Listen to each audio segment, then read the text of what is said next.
Alright, good evening everyone. Hi. We are live on Facebook straight from Adani Institute of Infrastructure Management, and this is Hiren Mandalia this side. I have with me Professor Dityaranjan Mahapatra. Welcome sir. Thank you. We are starting with this particular session today because we wanted to talk about infrastructure, we wanted to talk about this institute, and we wanted to talk about Adani Institute of Infrastructure Management, which runs an infrastructure management program. And also we have been receiving quite many queries and quite many questions from a lot of students, a lot of parents and people from academia and industry alike about the program. So we wanted to discuss about the program. So all your queries are welcome, all your questions are welcome, and we will start interacting and we will also be taking some questions that we already have received over a lot of emails as well. So Professor, first of all, if you can just brief us about what this institute is about. Thank you, Hiren. So let me just give you a background of this institute, how it got conceptualized. So way back in 2009, the chairman wanted that to cater to the in-house needs, and he had a grand vision actually that obviously it goes beyond the in-house needs, but primarily they thought that India is growing at a faster pace and infrastructure is core to the growth. Right. And there is a shortage of infra managers. That's a unique concept because till point managers usually come from the standard business school, which is which is the standard kind of accepted sort of industry norm. Now here we are talking about an MBA program or PGDM program, which is a very sector specific program. Right. Okay. So because there was a need actually, because India is moving from this typical constructing those infrastructure to managing those infrastructure. So right. This change was obviously the chairman had this vision that going forward, this managing the infrastructure will be challenged. Because constructing we have enough of manpower as well as big companies, companies, typical EPC companies who are great in terms of building those infrastructure, be it roads, ports, power plants, but managing those assets will be a challenge. So that I think was the core of his thought, and in fact that was very exciting actually. How do we create a business school without losing the essential characteristic of business school yet? Give it a sense that it is larger than the typical MBA program. Okay. And it is need, it is catering to a particular need, and need is there. That means, so what happens in a typical business school that as the placement season approaches, people scramble around, in terms of finding the right company, right job, right this thing, right that thing. Here we are closing that option. In the sense here, in fact, here the institute is already decided that the graduates will go straight to the big infrastructure houses, banks, owner, and those kind of companies, including consulting companies. But the sector is fixed now. Okay. So that was the concept. So we started with a one-year program in 2009, and it went really well till 2015. Then in the 2015 we decided let's switch gears without again losing the essential characteristic of the program, which is the one-year program, and we switched to two-year program. Okay. And all right. The moment you go to two-year program, obviously there has to be an approval process. We got the AICTE approved, thing in place, and since 2015, the two-year program is on. And we're very happy that if I look back, I think the one-year program has been absolutely, I would say, readily and happily accepted by the industry, and all of our graduates are there in strategic positions actually in most of the infra companies. I do not want to name these companies. Right. And we hope that the same trend is going to continue actually. So that is how the story of the institute is. Right. Okay. Yeah. And we are well placed. In terms of one example that I always give, that how this institute is so blessed, or how we are so privileged, is that it is part of a larger, in fact, it is part of the largest infra conglomerate, the Adani Group. And the institute is into the same space that the parent group is into. The only thing is that we are teaching academic and they are practicing. Okay. And the institute is the melting point actually. I see that as a melting point. Right. And Okay. nowhere across the globe, I do not see this kind of synergistic, or collaborative school in general exist anywhere. Right. Okay. Okay. And, So what essentially we are trying to say is that the institute is basically teaching the same thing that the parent group practices. They not teach the same thing. I'm saying that, usually what happens in academic space, that, as a faculty, who is passionate about infrastructure sector, he would actually, let's say, go to 10 different companies to prepare case studies, to understand the nuanced, sort of architecture of the industry. Here it is given, in the sense I can easily access to the power company, I can easily access to the port company, I can easily access to the SCJ company, I can easily access to the real estate company to understand, and something that that is so essential to that that particular industry, which is always missing in a standalone business school actually. The industry interface thing is absolutely missing, and that is why industry usually. I would not say, I hate to use this word, but industry usually look down upon generalist MBA.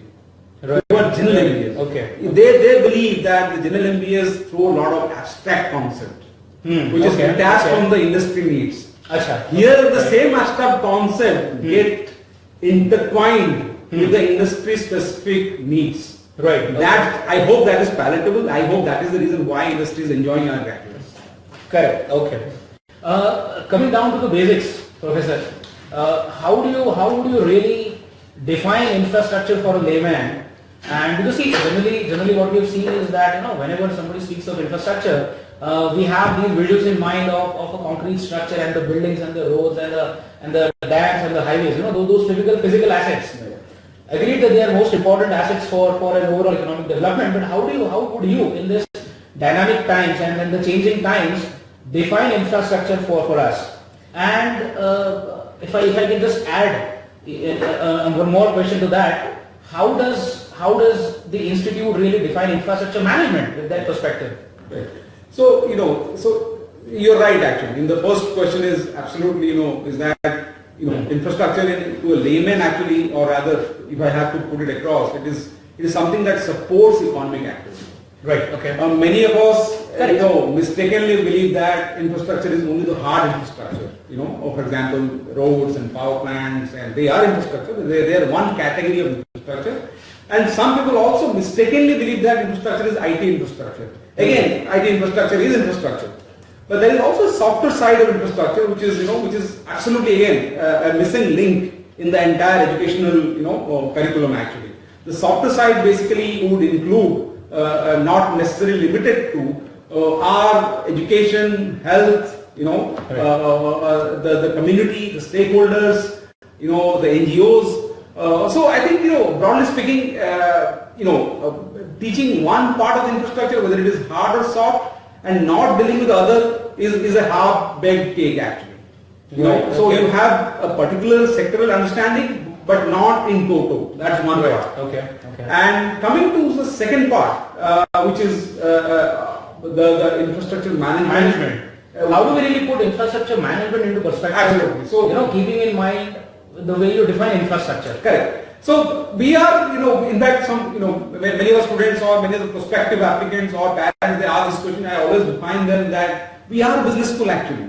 We are a business school. Fundamentally, we teach the standard bread and butter of any business school. Okay. The only thing that differentiates, this or our business school, vis-a-vis other, is actually as you progress in the course, you'll have additional doses of infrastructure courses. For example, the big part of infrastructure, because it is highly regulated sector, is the policy part.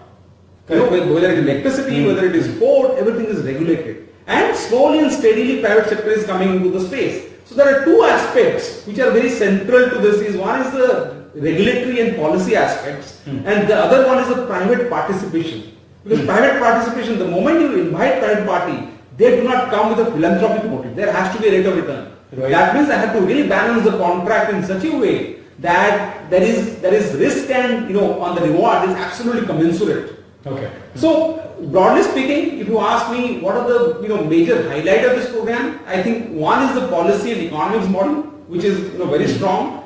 The other one we're trying to strengthen those areas is one is the finance part, because infrastructure finance / project finance is an absolutely different ball game compared to the corporate finance. So there we are trying to strengthen that. And the third part is the strategy.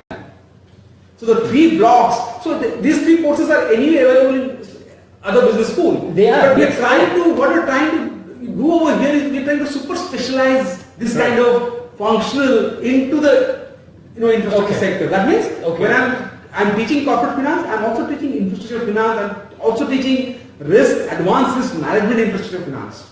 So I'm teaching contract management, which is anyway taught in business school. I'm teaching advanced contract management in infrastructure projects. How do a contract get finalized for a P2P projects? So I'm also dealing with land acquisition. I'm also dealing with environmental impact.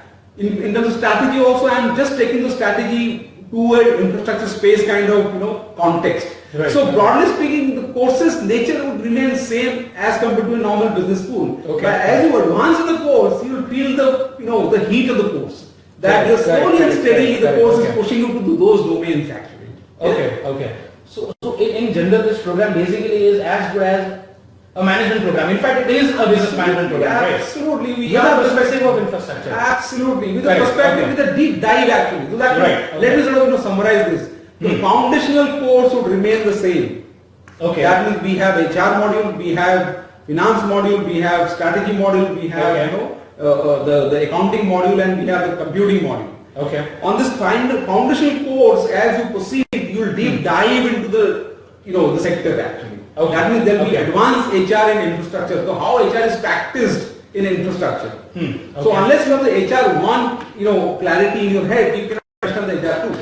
Correct. Unless you have the finance 1 in head, that clarity is there, you cannot go into the advanced finance or infrastructure finance. So the foundational course would remain same. Alright. The only thing is that we're saying that you deep dive into the sector. I think let me also sort of take 1 more minute on this.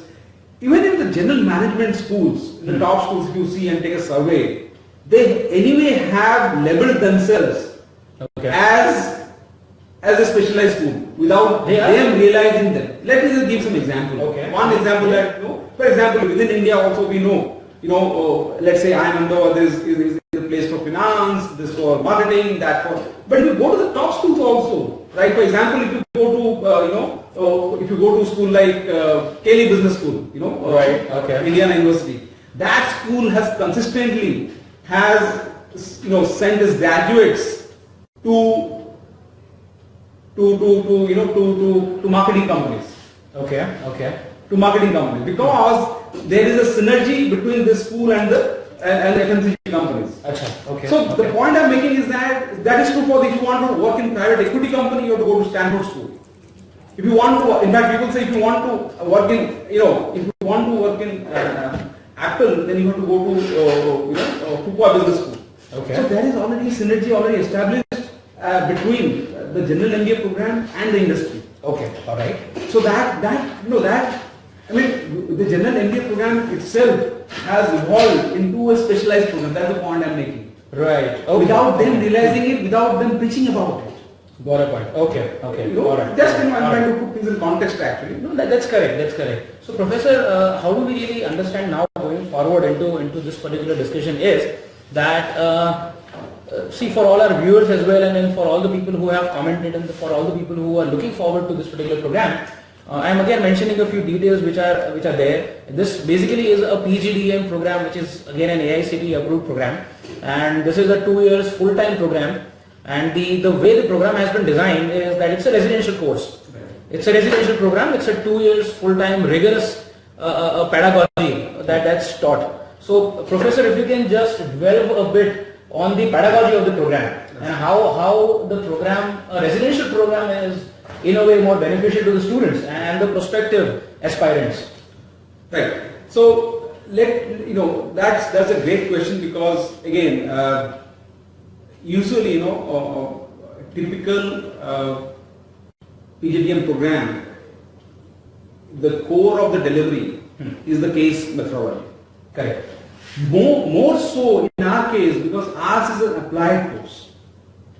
So in general MBA program, obviously, so basically we are relying on the case-based methodology.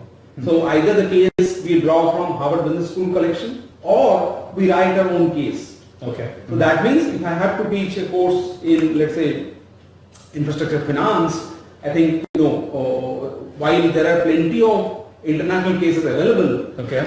I also encourage faculties to pick, let's say, Delhi-Gurgaon Expressway case, which is a fantastic case as far as all the facts of infrastructure put together is concerned. So, so one is so rigor. I think in fact we caution the applicants, come to this space if you want to study. Correct. Okay. We have everything available in the campus. We have. I'll just take a moment, Professor. We have a viewer on the page, Jyoti Keswani. Hello, Jyoti. Hi. Thank you for commenting. Your question, in fact, is relevant because Professor Dityaranjan is actually answering the same question. She's asking, it's in the morning time. What are basically the class timings of the program? So, Jyoti, just for you, just stay tuned. Professor Saab is actually discussing the same thing, that this program is residential in nature. Absolutely. Right. So, please go ahead. Yeah. So the rigor is we are not trying to sort of create any kind of fear factor, but there is we are absolutely competitive in terms of rigor, actually very competitive. Okay.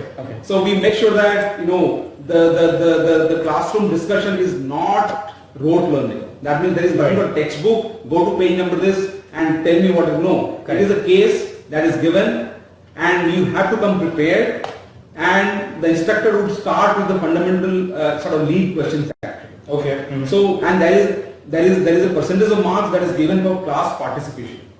So the moment you raise your hand, it's basically in fact a 360 degree. It's a dialogue actually. It's a dialogue. There is nothing called the lecture is there and let me just listen as if everything is gospel truth. No. Right. Okay. You have to participate. You have to present. And you have to really go outside the classroom to the dormitories. That's why we are talking about it's an absolute residential nature, because it's 24/7 actually in terms of learning. Okay. So compare, just commenting on the timing, the class timing starts at 9 o'clock. And it goes till 1:10. Okay. So there will be, so ideally we have 3 to 4 classes per day. 90 minutes each. Correct. Not more than 4 classes. In fact, 3 is what we're trying to optimize actually. Right. In the afternoon session, we give the participants enough time to prepare for the next day. Okay. Because our understanding of the course, or rather the program, is like this: for a 75 minutes lecture and for in order to make some constructive class participation, you have to prepare at least 2 hours. That include group discussion, presentation. So you have 3 classes per day, every day basis. That means in the previous night and day you have to prepare at least 6 hours. Right. Okay. So the structure is, again, I'm not trying to sort of make any kind of statement that is going to frighten applicants sort of thing. Correct. Actually, I was wondering the same. No, that is quite fun. We are only trying to encourage participants to come to this place. If you have lost, or if something, if you always wanted to study but you could not study, this is the place. So, because the outcome of this process is very simple. The toppers of this program, at least the past 1 year program, the toppers have always gone to the best places. Correct. That's right. Correct. Okay. And that's quite glaring actually. The equation between class performance and his final employment. Right. There is an absolute R square 99 kind of percentage of correlation established actually. And we are following the same thing. Interesting. Quite interesting, Professor. So in fact, for all the viewers and all the prospective aspirants, just make sure that the program is rigorous, the program is residential, but at the same time, it's quite fun being on campus. Absolutely. Because when you are on campus in a residential program, it becomes quite fun, at the cost of repeating myself, it is, yes. You can actually come personally and then experience it for yourself. That's the idea. Now, Professor, one more aspect that I really want to touch on at this point in time is that the institute is a part of an infrastructure conglomerate, Adani Group. So how does the Adani add that extra edge to the classroom and to the institute? Because Adani Group itself is an infrastructure conglomerate. The largest port player, the largest private power producer, the largest mining player, the largest logistics player. It operates, in fact, the largest special economic zone in India. So how do you really see the group adding value to the institute and in fact the students and overall classroom experience, the learning experience for the students?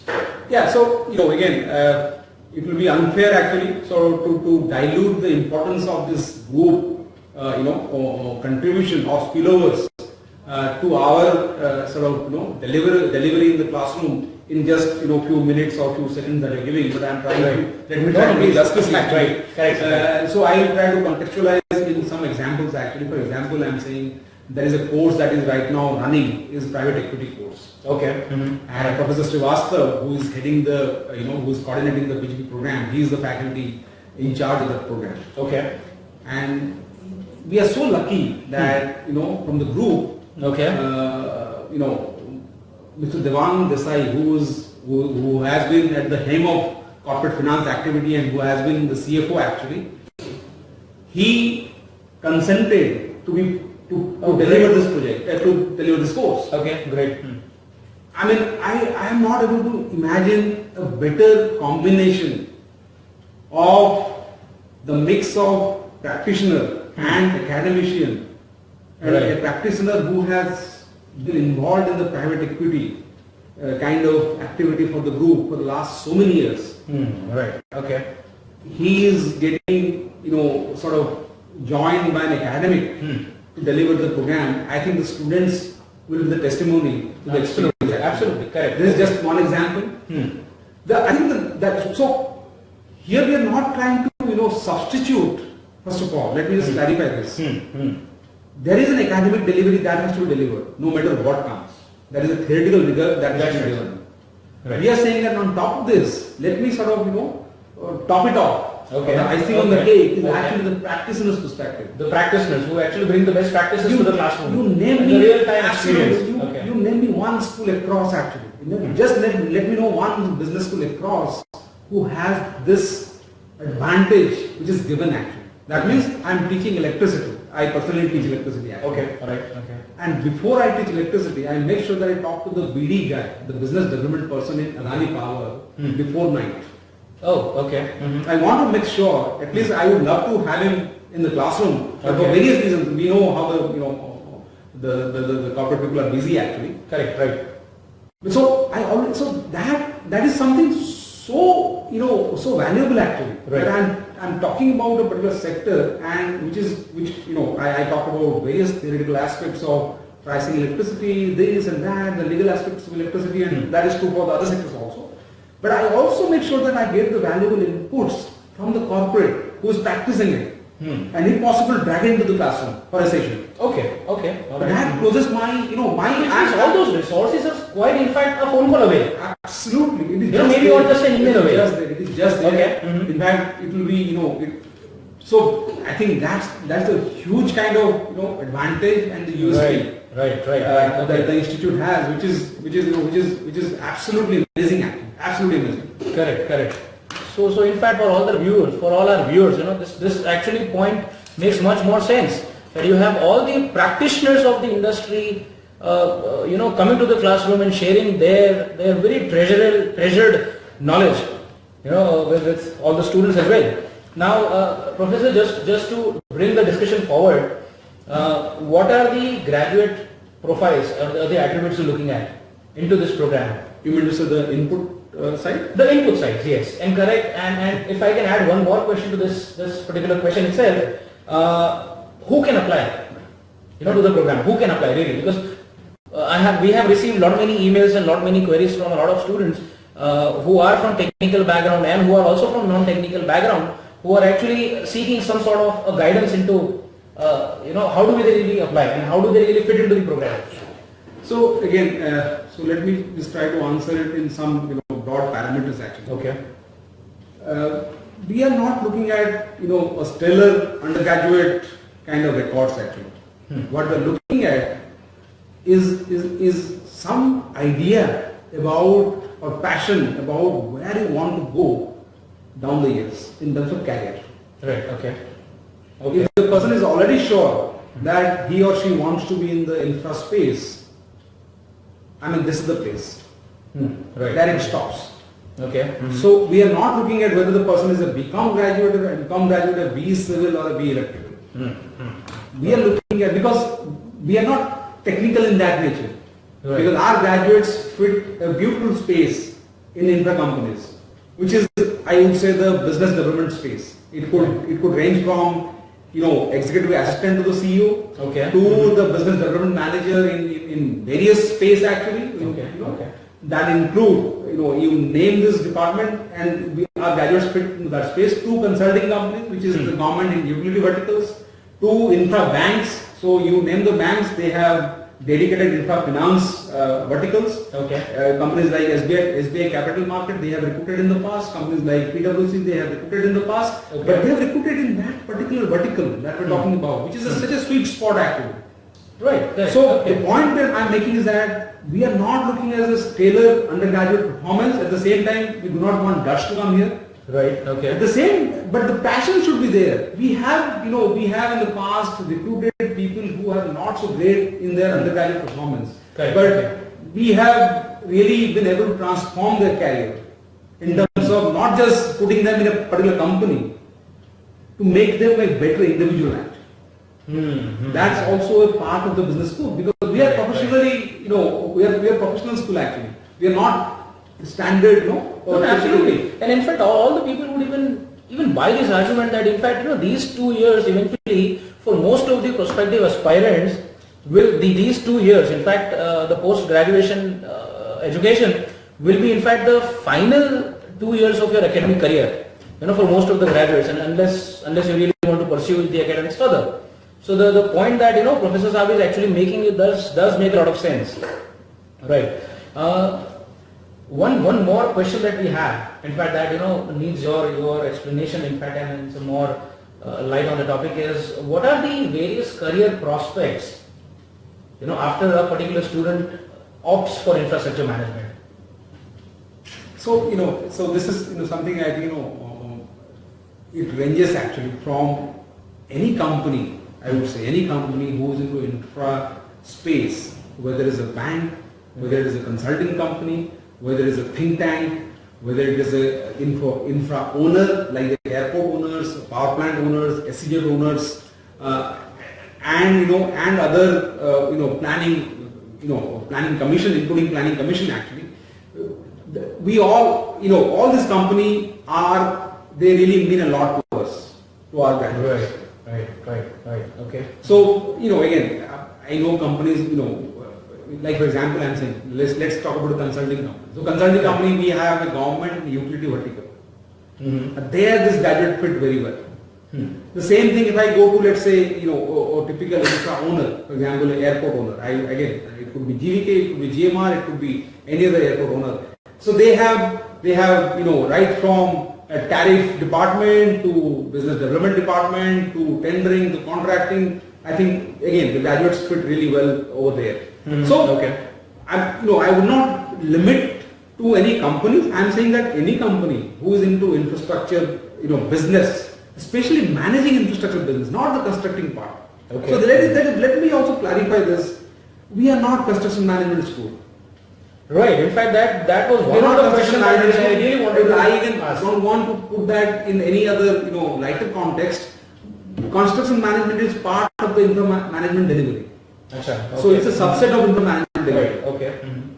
So there is a bit of misconception out there that has to be clarified. Okay. Construction management schools are doing well. Let them do well. I wish them good luck. But we are very focused.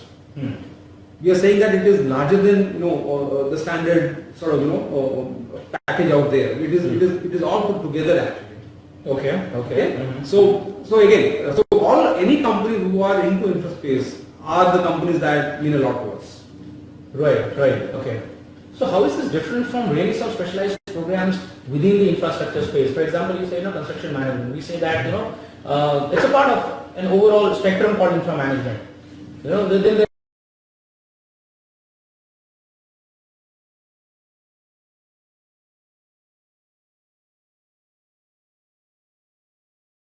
while we are specialized, we are not hyper specialized. We are very sensitive to that fact that the moment you hyper specialize, you are not giving education, you are giving skills. Correct. Right. Yeah. So we are not skill development center actually. That's another clarification we are trying to make. Right. So people or institute who are highly super specialized or hyper specialized, I would say, they are into skill development. That means after some time, if the oil and gas sector is not doing well, which it is not today, then I think they are not sellable. Yeah. So we are specialized, but we are a big basket actually. So we have verticals oil and gas in the sense we do not proclaim publicly, but we teach energy in a very nice way. We teach other verticals in a nice way, so that there is a lot of bandwidth actually. Breadth-wise, our graduates are more, more sort of adaptable compared to a super specialized or hyper specialized program. That's the first part. Right. And the second part, how it is different, is again, again coming back to the point one. Tell me one business school which is supported by the, by a larger infra conglomerate, or rather, or by a group whose activity is same, more or less, in the same space as the business school is.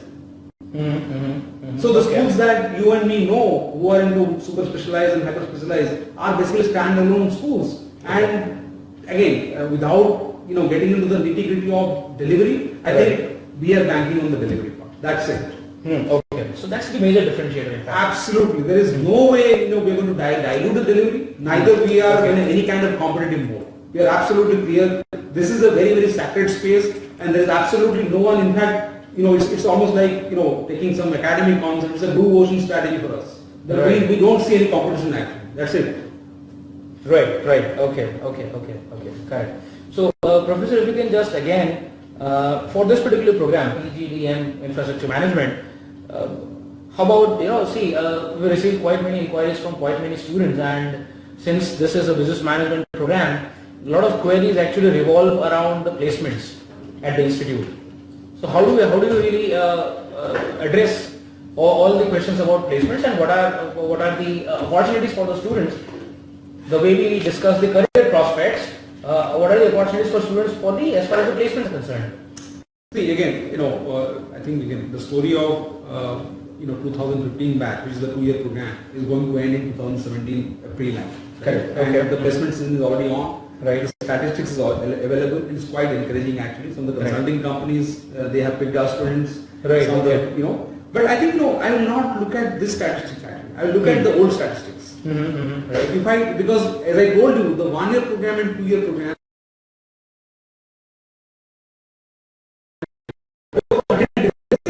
Okay. I mean, that's phenomenally, it's so high, so good for us actually, because most of the infra companies, they have recruited our graduates. Okay.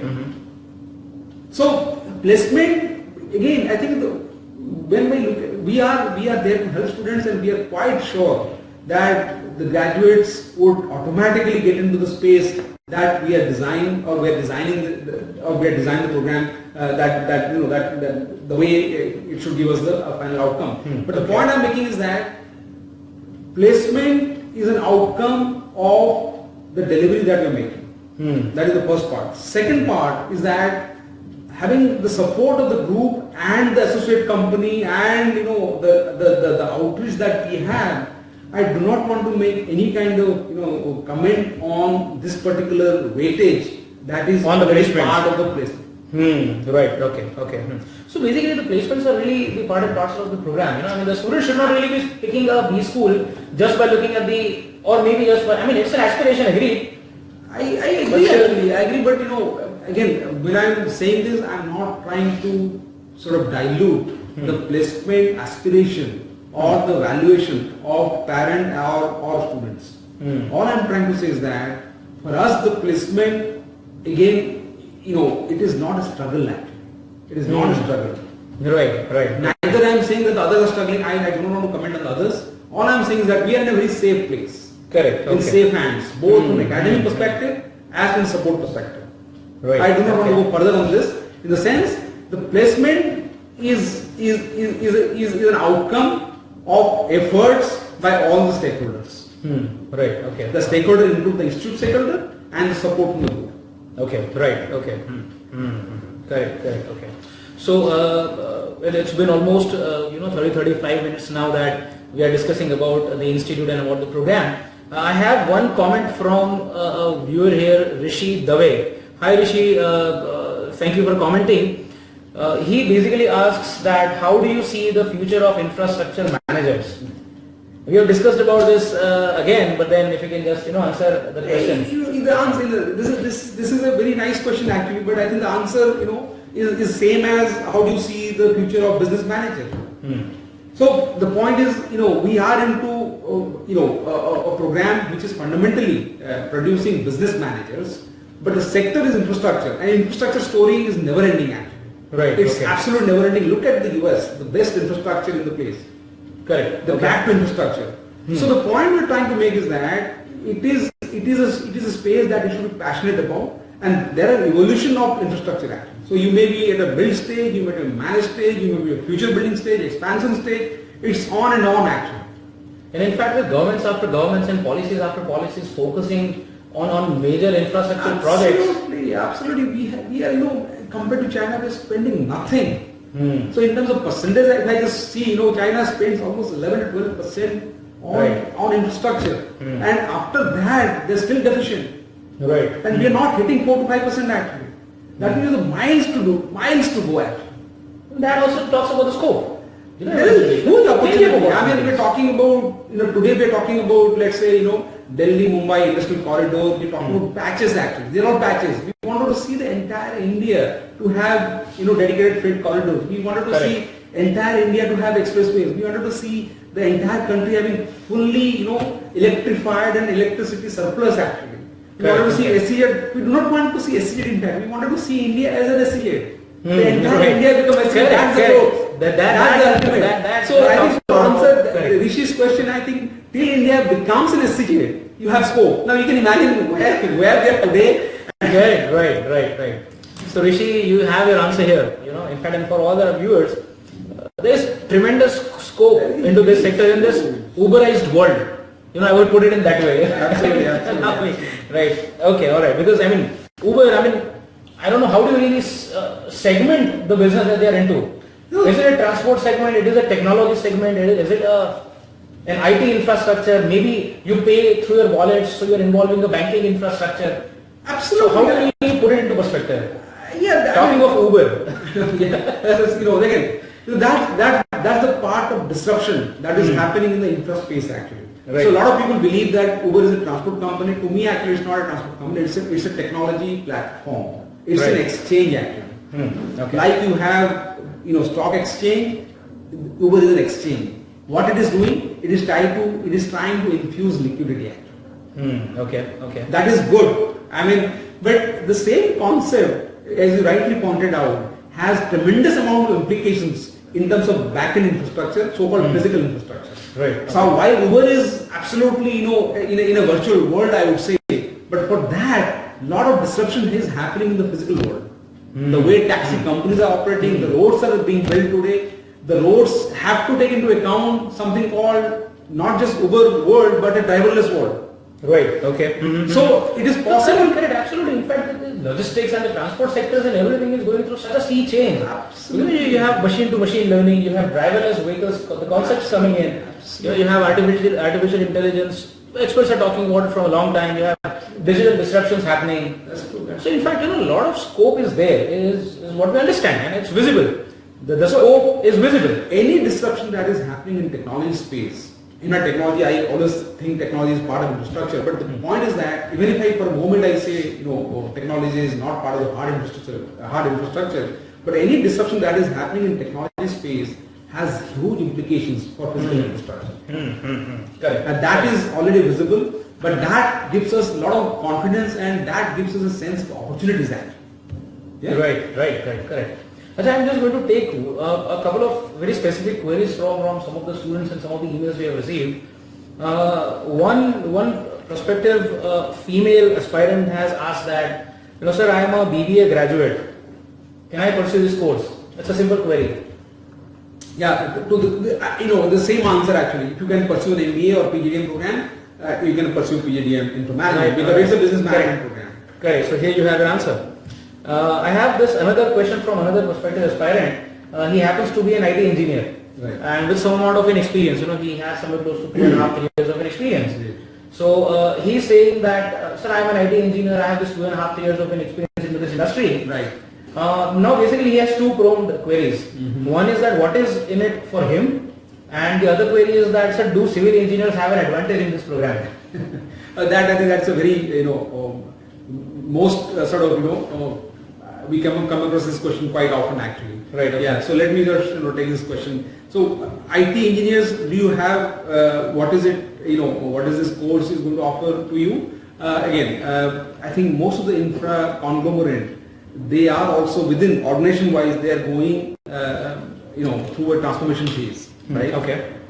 And this transformation is not just strategic but also in technical nature. That means a lot of something called the sort of leveling of the platform, the way operate they have been operating is going through. They are going through a tremendous amount of something called business transformation. Right. Now, it reminds me of one of our graduates actually who had almost 5 to 6 years of IT experience, and he got employed by one of the largest infra conglomerate in their business transformation project. Okay. So that advantage that he had got translated into a job which is giving him the both sides of the world. All right. Okay. So I'm not trying to sort of suggest that okay, IT engineers can work only in those space. I'm saying that having this IT knowledge is an asset that will remain with you forever actually. For this particular candidate ever, it is going to be applied depending on the context. Right. Okay. That's a perspective. That's one part of it. Second part, you asked me that civil engineers do you have That's actually a continuous query we receive on emails and so on. So this answer is same as I know Tamil for example, and I get my posting in Tamil Nadu. Okay. So that advantage is again contextual. As long as I am in Tamil Nadu, I have an advantage, but I am not. That advantage is very, very short term.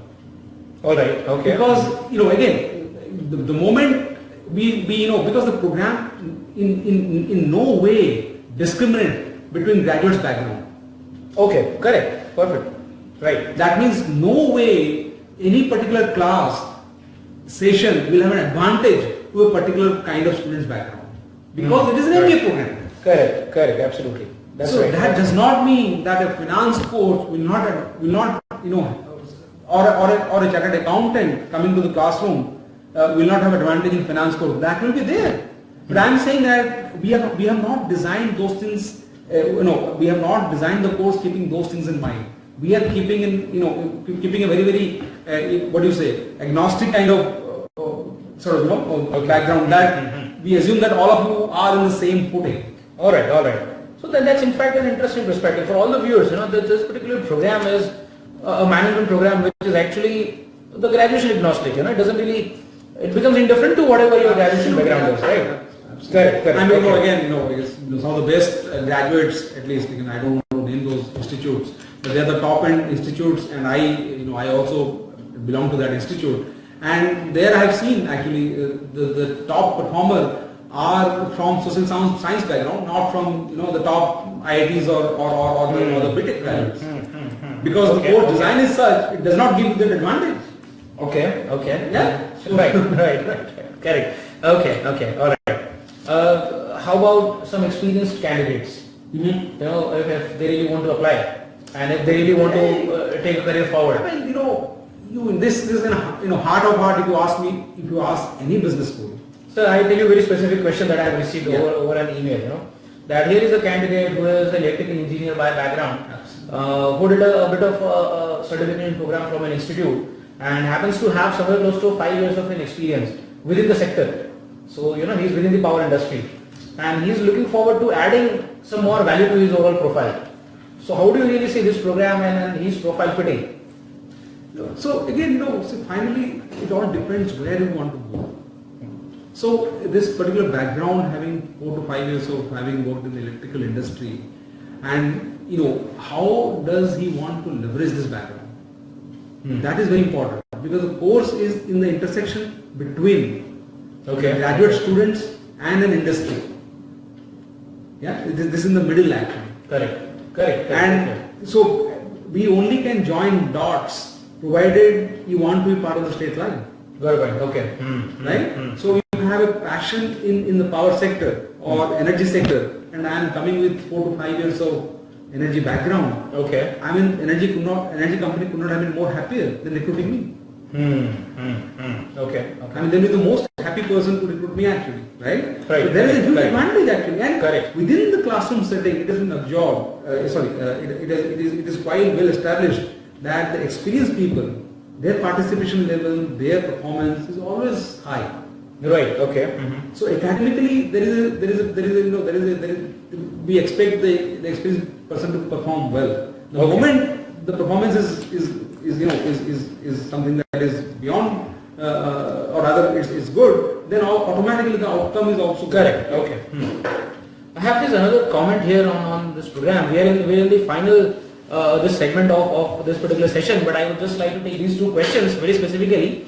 Jyoti Keswani is asking, sir, as of now I am working in an infrastructure company since 2015. So if I join, I will have to quit my job. Of course, Jyoti, yes, you will have to, because this is in fact, I mean, I can answer the question on behalf of professors out there, This in fact is a 2-year full-time program and it's a residential program. Correct me if I'm wrong. Absolutely. Again, this, all of us make trade-offs in life. So, and we have to get something, for that we have to lose something. So, nobody can take the background from you as far as the job experience is concerned, but to be here, I cannot go to, or the institute cannot go to the workplace. Yeah, right. But we will make sure that you don't lose much in terms of your experience, that that you carry forward. It will be a lifelong experience actually, because business school, what basically is sort of adds to your career is basically they're the value adder actually. Right. That's a huge right. Okay, that's right, sir. So Jyoti, I hope you have your answer there. Yeah. I have another question from Jaisal Vasanwala. He is asking, what will be the role of a student passing from this course, and what kind of jobs an aspirant can be offered, or how would one pursue his career after this particular program? So Jason, you have joined quite a bit late into this segment and we have answered the queries. But Professor, if you can just in a nutshell answer this question, if we kind enough to do what that. kind of jobs, right? Yeah, what a role a student passing out from this institute course should be looking forward to. Role in terms of the jobs, career yes. jobs. The jobs, yes. Again, so basically, if you don't have experience, then we expect the graduates to join as management trainee. Yeah, the standard, the B school graduates, they join as management trainee. And again, those companies that we're talking about, basically fundamentally they're infra companies, be it in consulting, be it in banks, be it in financial institutions, be in terms of think tanks, be it in infra owners. These are the space. Within that company space, you have a very nice space called business development space. Right. And there the graduates fit very, very well. Yeah. Right. Okay.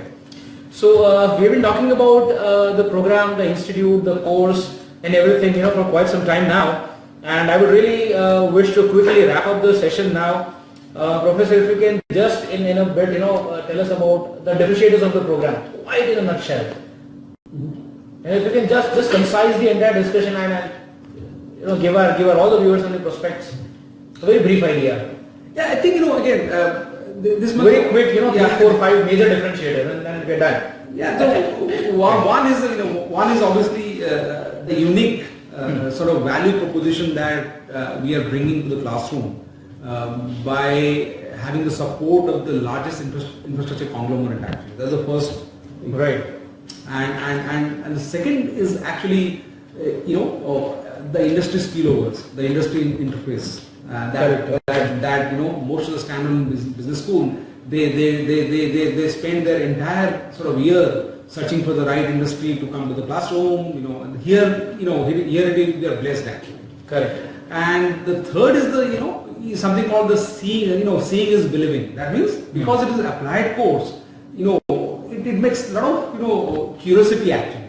How does an SCH look like? How does a power plant look like? So what we do, we take the students right to the ground zero where the activities are happening. Right. So for us actually, again, you mentioned in the beginning actually it's a phone call. That's true actually.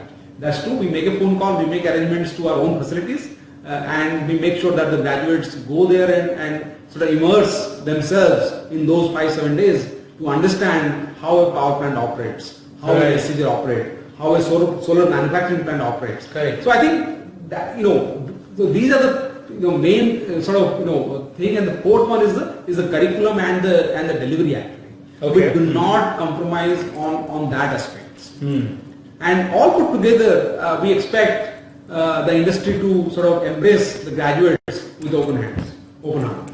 Correct. Yeah, that correct, means the correct. final placement we expect it to be much more than what Correct, correct. So here it is, for all of you, for all the viewers, that there are, I mean, it's an Adani edge that really works for the institute and for the graduates. There is an extensive industry interface, and then you have a very rigorous and a very nicely designed, a very scientifically designed course curriculum and the pedagogy, and everything eventually materializes into a good career prospects for you and a very good career platform for all of you. So here we wrap up the session here. And thank you for all our viewers who have joined us live or viewing us live from across the world. A lot of people who have commented. Thank you for your comments. I hope the answers were pretty satisfactory. You can still drop us emails. You can still call us, call the institute. You can still visit the institute personally to see the campus, facilities, to meet some of the faculties, to meet Professor Saab, and also to meet some of the students who are studying here on campus. So thank you so much all of you for joining in the session, and we wish you good luck. Thank you. Thank you so much.